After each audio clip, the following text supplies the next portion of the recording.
Ngayong araw guys ay day 19 na nga pala ng paggagawa natin ng bahay ni Tarzan. At ngayong araw nga pala ay tatapusin na nating lagyan ng bubong itong balkonahe para guys makapag food trip na tayo dito at makapag swimming na rin kami. Naglagay na rin nga pala guys kami ng hagdan dito para pag maliligo guys kami dito na lang tayo aakyat. Kaya samahan nyo guys kami sa pagtatapos nitong bahay ni Tarzan. So what's up mga kanapadaan lang. So ngayong araw nga guys syempre maaga na naman tayong tinanghali ng gising. Habang nagkakape nga guys ako dito sa may balkonahe nitong ating bahay ni Tarzan ay kung mapapansin nyo ay kulang pa nga guys yung bubong na yan at yan yung guys yung gagawin natin ngayong araw. Pero ang hindi nyo guys alam ay nangangawil nga pala ako dito habang nagkakape. Nagbabaka sakali nga guys ako mayroon tayong mahuling isda dito dahil napakaraming mga isda guys na nakikita ko naglalanguyan dyan sa ilalim. Dito nga guys kami natulog ulit ng mga tropa ko at sa mga susunod na video guys ay ipapakita ko sa inyo yung mga overnight namin dito. Bala kasi guys namin pag natapos na talaga to ay mag-overnight na kami tapos mangingilaw lang kami ng mga hipon at alimango dyan na gagawin nating pang-ulam. Pero bago ang lahat guys ay nanguhuli nga pala yung ibang mga kaibigan natin dito sa loob ng palaisdaan ng mga isdang samaral. Idadagdag guys namin pang-ulam at pamprito dito. Hindi nga lang guys nila masyadong mahuli yung mga malalaki dahil napakabibilis daw guys. Pero ayos na rin to guys para may pang-ulam kami. Dahil nga guys napakalinaw rin ng tubig dito ngayong araw ay naghagis nga pala guys kami dito ng isang malaking pangawil na ang pamain guys namin ay isang maliit na isda na banak. Nagbabaka sakali guys kami na makahuli tayo dito ng malaking igat.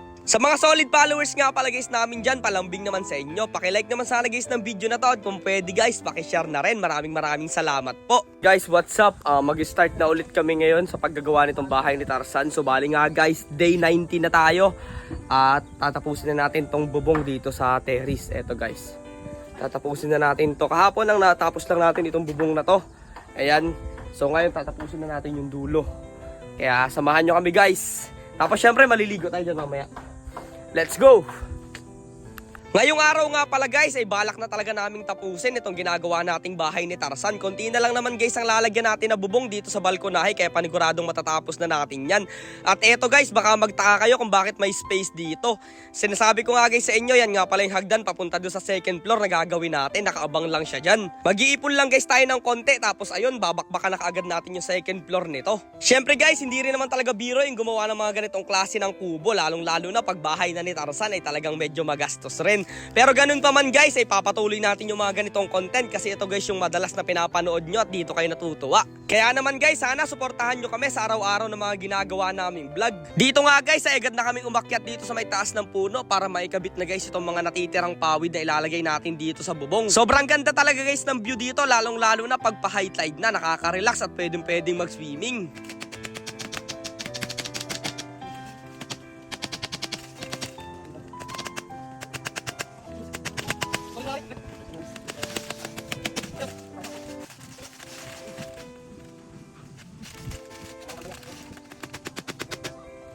Ngayong araw nga pala guys ay day 19 na nga pala tayo dito sa paggagawa natin ng bahay ni Tarzan at grabe guys medyo tumagal rin talaga at nakakapagod na rin to. Pero ngayong araw guys ay mukhang matatapos na talaga to. Baka nga guys sa sunod na araw ay barnisan o kulayan naman namin to para magandang tingnan. Kaya meron guys ako itatanong sa inyo sa palagay nyo anong magandang ilagay natin dito guys, barnes o pintura, pakicomment lang dyan sa baba. Saktong sakto talaga guys ngayong summer itong ginawa nating kubo-kubuhan o bahay ni Tarzan na to. Pag nandito ka talaga guys ay kahit papano ay mababawasan talaga yung problema mo at marerelax talaga yung isipan mo guys sa sobrang ganda talaga dito. Meron nga pala guys ako nababasa dyan sa comment section na tinatanong nila kung magkano daw ang nagastos namin dito ay magkakaroon guys tayo ng palaro. Hulaan nyo kung magkano nagastos namin dito. At pag nahulaan nyo guys ay magbibigay ako ng Gcash sa makakahula kung magkano ba talaga ang nagastos namin dito. Pero okay lang naman guys, worth it pa rin talaga yung pagod namin dito. Tingnan nyo naman guys yung nagawa natin. Talagang parang nasa paraiso ka dito guys. Sobrang gandang tingnan at napakasarap tumambay. At kung mapapansin nyo nga guys, ayan yung mga sanga ng puno ay nakasulot talaga dito sa mga bubong na ginawa natin.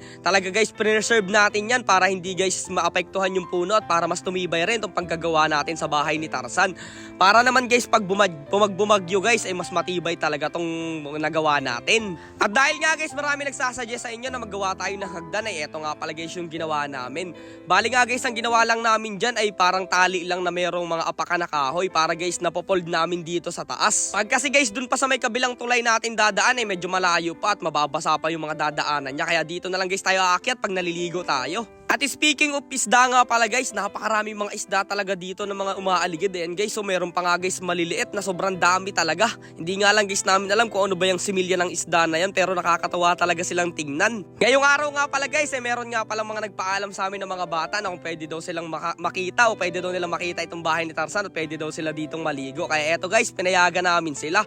At ito pa nga yung iba guys, nagbabangka pa lang papunta dito. Napakasaya guys nila dito at talagang dito daw sila maliligo at napakalinaw guys ng tubig. Natapos na nga guys kami sa paglalagay ng bubong dito sa puntong to, kaya iniisip na lang namin ng mga tropa ko na siguro guys bukas ay maliligo kami dito ng mga tropa ko at isasama ko rin yung iba kong kapatid para makapag-relax naman kami ngayong summer. Syempre guys, dahil natapos na natin o na-accomplish na natin itong bahay ni Tarzan, siguro kailangan muna guys namin talagang pumood trip dito at maligo at magpahinga at sulitin yung napakagandang view. Kaya bukas guys, abangan nyo yung video namin na magliligo kami dito at dito kami magpo-food trip kasama yung mga tropa natin. At abangan nyo na rin guys yung mga paparating nating mga overnight. Kaya hanggang dito na lang muna guys tong video natin. So paano? Kita-kits na lang guys ulit tayo bukas. Bye bye.